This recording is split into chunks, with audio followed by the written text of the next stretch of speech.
नमस्कार दोस्तों, मैं हूं डॉक्टर दीपक तुपे, विवेकानंद कॉलेज कोल्हापुर। आज हम अखबारी विज्ञापन एकांकी का विषयगत विवेचन देखने वाले हैं। अखबारी विज्ञापन चिरंजीत की हास्य व्यंग्यात्मक एकांकी है। आज का युग विज्ञापन का युग है। मानव जीवन में जीवन उपयोगी एवं जीवनावश्यकताओं का प्रकटीकरण का महत्वपूर्ण माध्यम विज्ञापन है। आधुनिक युग में विज्ञापन मानव की सुख दुख की अभिव्यक्ति का सशक्त माध्यम माना जाता है। इसीलिए आज हम हर चीज एवं आवश्यकता का समाधान विज्ञापन में खोजते हैं। नौकरी, शादी ब्याह, कामकाज संबंधी, क्रय विक्रय जैसी जरूरतें एवं आवश्यकताएं भी विज्ञापन का रूप धारण करने लगी हैं। ऐसे में विज्ञापन की एक छोटी सी भूल भी मानव जीवन में कितना बवंडर खड़ा कर देती है, इसका सशक्त उदाहरण चिरंजीत की अखबारी विज्ञापन एकांकी है। प्रस्तुत एकांकी विज्ञापन की एक छोटी सी भूल किस तरह से पति पत्नी के बीच गलतफहमी पैदा करती है, संदेह या संभ्रमावस्था की स्थिति पैदा करती है, जिज्ञासा एवं कौतूहल अंत तक निर्माण करती है और आखिर में विज्ञापन की गलती दूर होते ही हास्य व्यंग्य के फव्वारे फूटते हैं और समस्या का समाधान भी हो जाता है। हालांकि चिरंजीत लिखित अखबारी विज्ञापन यह एक रेडियो एकांकी है जो विज्ञापन की बॉक्स नंबर की गलती के कारण हुई गलतफहमी से पैदा हुई समस्या का बेहतरीन चित्रण प्रस्तुत करता है। प्रस्तुत एकांकी में नायक के रूप में मदन मोहन, नायिका के रूप में दुर्गा और पंडित मुख्य पात्र हैं, जबकि गौण पात्र के रूप में मैनेजर और डाकिया आ जाते हैं। एकांकी का नायक मदन मोहन, जो कि एक प्राइवेट फर्म बिज्जामल गिज्जामल में टाइपिस्ट का काम करता है, जिसकी उम्र 30-32 वर्ष की है, उसे माहवार 100 रुपये तनख्वाह मिलती है। महंगाई के ज़माने में उसे 100 रुपये में घर चलाना मुश्किल हो रहा है, इसलिए वह अधिक वेतन की दूसरी नौकरी पाने हेतु नेशनल पत्रिका में विज्ञापन देता है। विज्ञापन का मजमून इस प्रकार है: नौकरी चाहिए एक योग्य तथा अनुभवी टाइपिस्ट को, जो शॉर्ट हैंड भी जानता है, आजकल एक प्रसिद्ध फर्म में काम कर रहा है, अधिक वेतन के लिए परिवर्तन चाहता है, पत्र व्यवहार के लिए पता बॉक्स नंबर 3111 मार्फत नेशनल पत्रिका।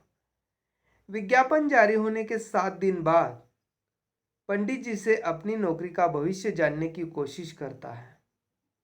कुंडली, जन्मपत्री, सिंह राशि, शुभ मुहूर्त, भाग्य वृद्धि, यजमान, नया संबंध, आपके लिए शुभ योग होगा आदि बातें दुर्गा दरवाजे के पीछे से चोरी छिपे सुनती है और इन सारी बातों से उसके मन में संदेह हो जाता है कि उसका पति मदन मोहन दूसरी शादी करना चाहता है।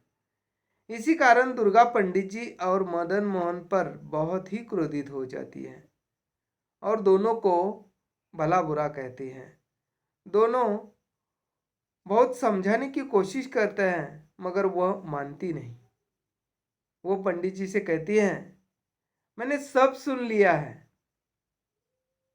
कि मुझसे ही रोज दान दक्षिणा लेकर मेरा ही सत्यानाश करने निकले हो। कुंडली देखी, शुभ मुहूर्त तो सोच लिया, लग्न घड़ी तय कर ली और अब जान अनजान बनकर पूछते हो दूसरी शादी कैसी? और वो उन्हें गालियां देने लगती है। पंडित जी से कहने लगती है कि जिस थाली में आप खाते हैं उसी में छेद करते हो, शर्म नहीं आती? मेरी ही छाती पर मूंग दलने के लिए सौत लाई जा रही है। पंडित जी दुर्गा को समझाने का प्रयास करते हैं, मगर लाख समझाने के बावजूद वह नहीं मानती। वह अपने पति मदन मोहन के पीछे पड़ती है और कहती है कि वह दूसरी औरत की तरह पति के पाँव की जूती नहीं, कि जी चाहा तो पहन लो, जी चाहा तो उतार कर फेंक दो। मुझ में आखिर क्या दोष है? लूली हूँ, लंगड़ी हूँ, अंधी हूँ या बदसूरत हूँ? यह विवाद बढ़ता हुआ देख पंडित जी जैसे तैसे अपना पोती पतरा समेट कर भाग जाते हैं। फिर भी जाते समय पंडित जी को घर में कदम न रखने, दान दक्षिणा और पुरोहिताई बंद की हिदायत देती है। इतना होने के बावजूद पंडित मदन मोहन आटा लाने की बात करता है। तब वो कहती है, अब तुम आटा नई घरवाली के आने पर ही लाना, वही आकर खाना बनाएगी और तुम्हें दफ्तर भेजेगी। वो ये देखेगी कि कैसे 100 रुपल्ली में 2 बीवियों का खर्चा चलाते हो। मदन मोहन नेशनल पत्रिका अंक उठाकर अखबार में छपा विज्ञापन उसे दिखाता है। दुर्गा उसे ध्यान से पढ़ती है और पूछती है कि कैसे मान लूं कि यह विज्ञापन का बॉक्स नंबर 3111 तुम्हारा ही दिया हुआ है? नेशनल पत्रिका में बॉक्स नंबर 311 में है, जो कि शादी की नई बीवी की तलाश का है। पति पत्नी के बीच जारी विवाद के बीच डाकिया आता है और एक लिफाफा देकर चला जाता है। वो लिफाफा स्वयं मदन मोहन नहीं खुलता, क्योंकि दुर्गा उसे हाथ की सफाई कहेगी, इसलिए वह दुर्गा को ही लिफाफा खोलने और खुद सच्चाई मालूम करने की बात करता है। नेशनल पत्रिका द्वारा प्राप्त लिफाफा खोलकर और अंदर की चिट्ठियां देखकर दुर्गा का गुस्सा और उबल पड़ता है, क्योंकि लिफाफे में 5 रूपवती गुणवती कन्याओं की आजीवन नौकरी के लिए अर्जियां भेजी है। यह देखकर मदन मोहन भी चौंक जाता है और हैरत से हक्का बक्का सा रह जाता है। दुर्गा अपनी भावी पत्नियों का फोटो उठाते हुए कहती है, यह तो बिल्कुल फिल्म एक्ट्रेस मालूम होती है। क्या रूप पाया है इसने। दूसरी मेरठ वाली है, उसने तो बाप भाई या अभिभावक को बिना बताए खुद ही आवेदन भेज दिया है। प्रोफेसर होने की वजह से फॉरवर्ड मालूम होती है। इस बीच मदन मोहन गिड़गिड़ाते हुए दुर्गा से सच बताने और उस पर विश्वास करने की नाकाम कोशिश करता है। वो पति की एक भी बात नहीं सुनता। वह शादी का विज्ञापन देने और लड़की वालों को गुमराह करने के लिए बहुत बड़ा अपराध मानती है और सबके पते पर पत्र लिखकर असलियत अवगत कराना चाहती है। पति से वो मुंहतोड़ जवाब देती है, मैं और स्त्रियों की तरह बेजबान गाय बकरी नहीं, जो चुपचाप यह अत्याचार सहन कर लूं। मेरा रोम रोम प्रतिहिंसा की ज्वाला में जल रहा है। मेरे जीते जी तुम दूसरी शादी नहीं कर सकते।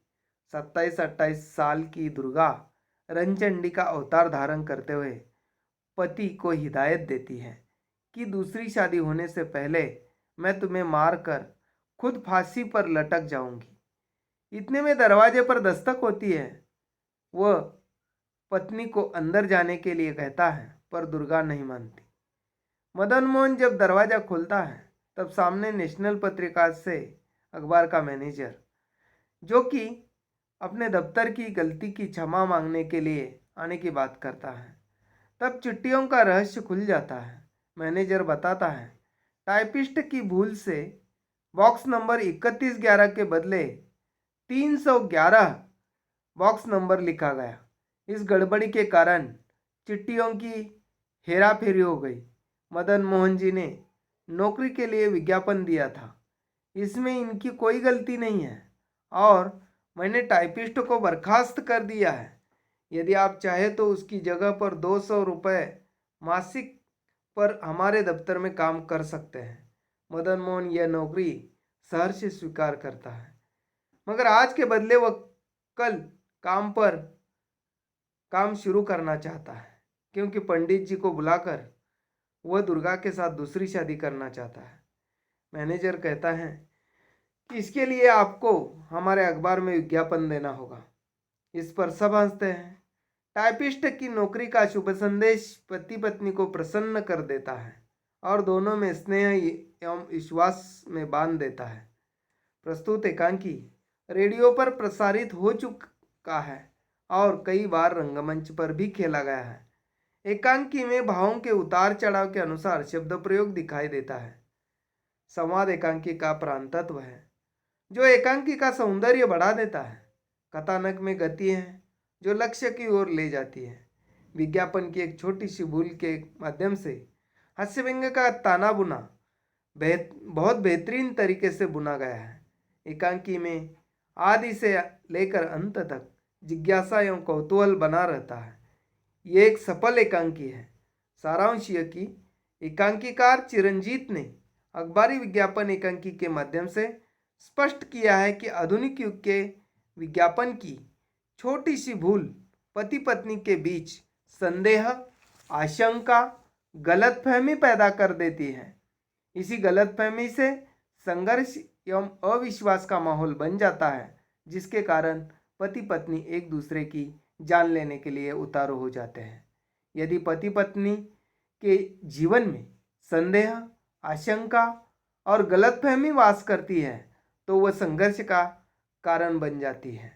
यही संघर्ष की भावना उग्र रूप धारण करती है। जब तक संदेह, आशंका, गलतफहमी दूर नहीं होती तब तक पति पत्नी के बीच अनबन, झगड़ा और विवाद की स्थिति बनी रहती है। और जैसे ही गलतफहमी दूर हो जाती है तो पति पत्नी के बीच स्नेह, प्यार, विश्वास की डोर कायम हो जाती है। इसीलिए पति पत्नी का एक दूसरे के बीच संदेह, आशंका और गलतफहमी की जगह पर विश्वास, प्रेम और अटूट रिश्ता होना बहुत ही मायने रखता है। धन्यवाद।